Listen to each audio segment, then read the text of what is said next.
ছাত্ৰ-ছাত্ৰীসকল Babul teaching YouTube চেনেলটোলৈ তোমালোকক পুনৰবাৰ স্বাগতম জনাইছোঁ।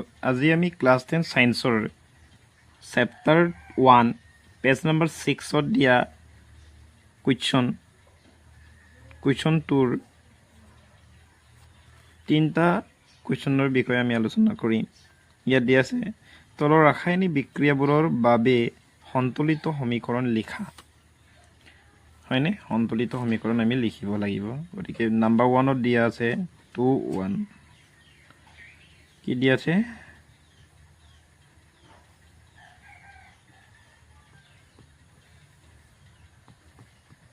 হাইড্ৰোজেন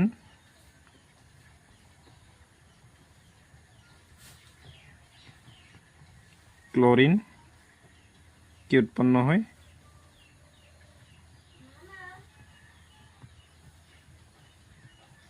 হাইড্ৰোজেন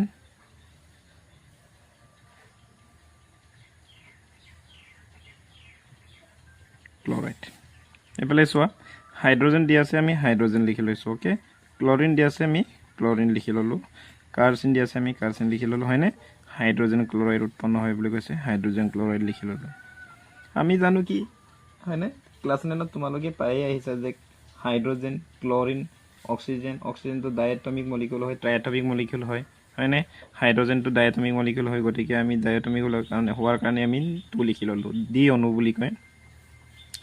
আৰু ক্লোৰিনটো আমি কি বুলি লিখিম 2 বুলি লিখিম, কাৰণ ক্লোৰিনো এটা ডি অণু হয়, ডাইএটমিক মলিকিউল হয়। হয়নে?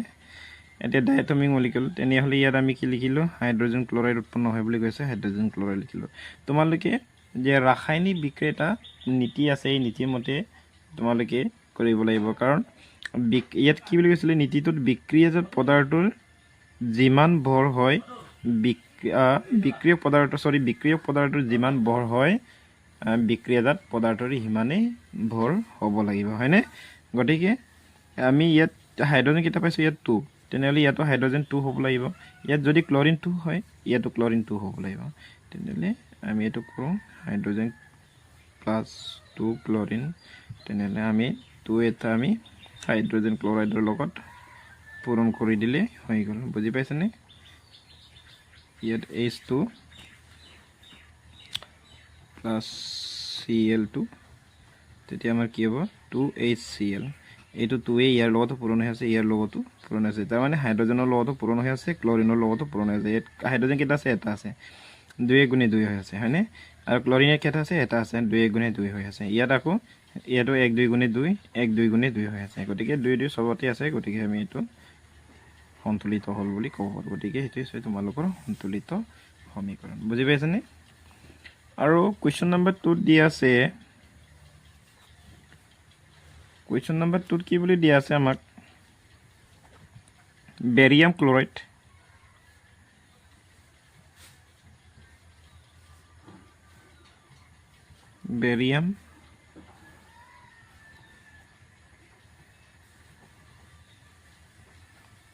প্লাছ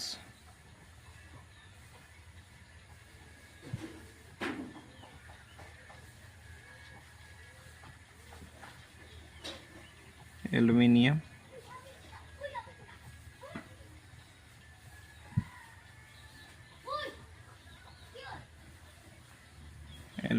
সালফেট, এৰচিনত দি কি উৎপন্ন হয় বুলি কৈছে, মই তলত লিখি দিছোঁ barium sulphate plus aluminium chloride.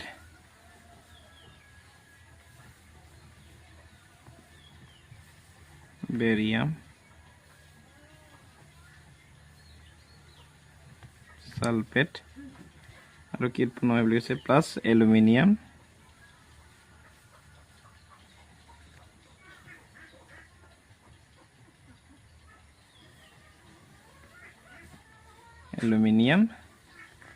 Chloride.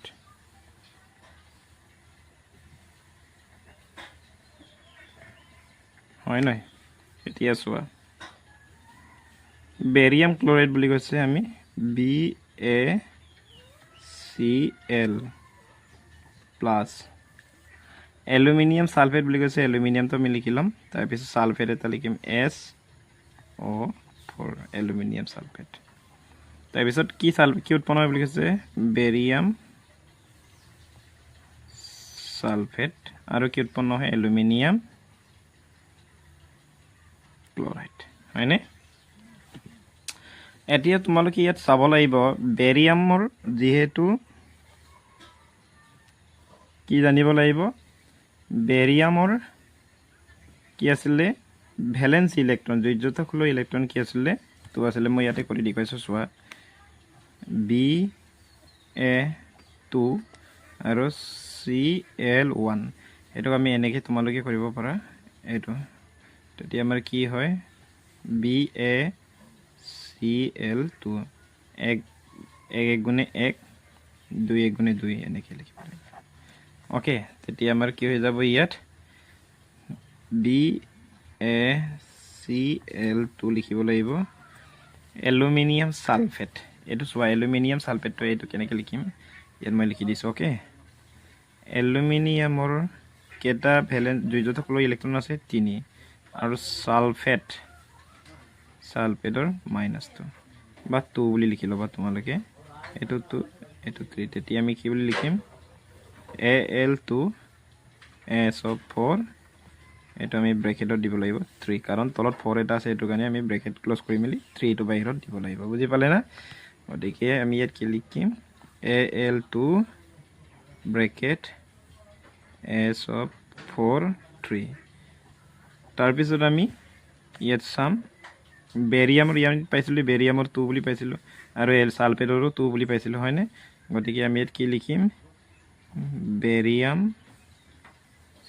Sulphate 2 ঠিকই আছে এনেকে লিখিলি হ'ল আৰু এলুমিনিয়াম ক্লোৰাইড তো আমি কেনেকে লিখি লব লাগিব কাৰণ ক্লোৰিন ইয়াত কি আছে কিমান আছিল 2 আছিল হয়নে ইয়াত এলুমিনিয়াম এফালে সোয়া এলুমিনিয়াম ক্লোৰাইড মই লিখি দিছো এলুমিনিয়ামৰ কেটা আছে 3 আৰু ক্লোৰিনৰ কেটা আছে 1 এলুমিনিয়াম 1 তো ললে ক্লোৰিনে 3 তো ললে তেতিয়া হলে আমাৰ কিমান হ'ল এলুমিনিয়াম ক্লোৰাইড 3 গতিকে আমি এটো এনেকে লিখিব লাগিব AlCl3 এতিয়া মূল কথালৈ আহো সোয়া ইয়াত কেটা আছে ক্লোৰিন দুটা আছে ইয়াত কেটা আছে তিনটা আছে গতিকে মিলা নাই আমি এটো মিলাব লাগিব ইয়াত বেৰিয়াম এটা আছে ইয়াত এটা আছে ঠিক আছে ইয়াত সালফেট কেটা আছে তিনিটা আছে আৰু ইয়াত কেটা আছে এটা আছে হয়নে এটো মিলা নাই এলুমিনিয়াম ইয়াত দুটা আছে ইয়াত কেটা আছে এটা আছে গতিকে আমি কি কৰিম ইয়াত মিলাবৰ কাৰণে আমি মিলাব লাগিব যি কোনো প্ৰকাৰে আমি মিলাব লাগিব আমি বেৰিয়াম ক্লোৰাইড লগত 2 এটা পূৰণ কৰিছো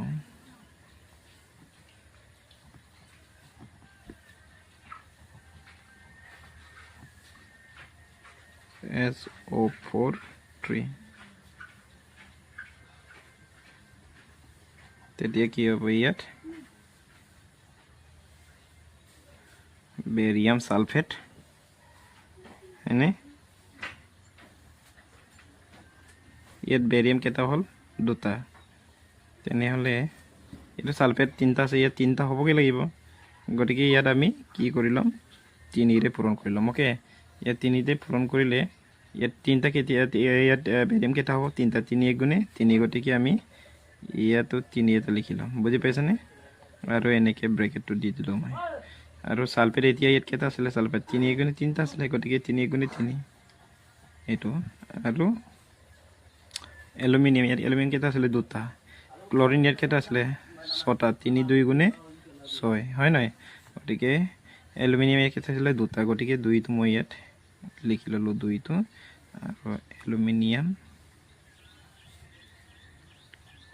ক্লোৰাইড এনেকে লিখি দিলো কাৰণ 2 1 গুণে 2 হ'ব ইয়াত এলুমিনিয়াম কেটা আছিল ইয়াত দুটা আছিল হয়নে 2 1 গুণে 2 আৰু ক্লোৰিন কেটা আছিল ইয়াত 3 2 গুণ 6 আছিল তো 2 3 গুণ 6 গতিকে তোমালোকৰ সমীকৰণটো সন্তুলিত হলে ইয়া লিখিব লাগিব 3 BaCl2 plus Al2 এটো ব্র্যাকেটত থাকিব SO4 3 ইয়াত 3 BaSO4 আৰু 2 AlCl3 হেতু তোমালোকৰ সন্তুলিত ৰাসায়নিক সমীকৰণ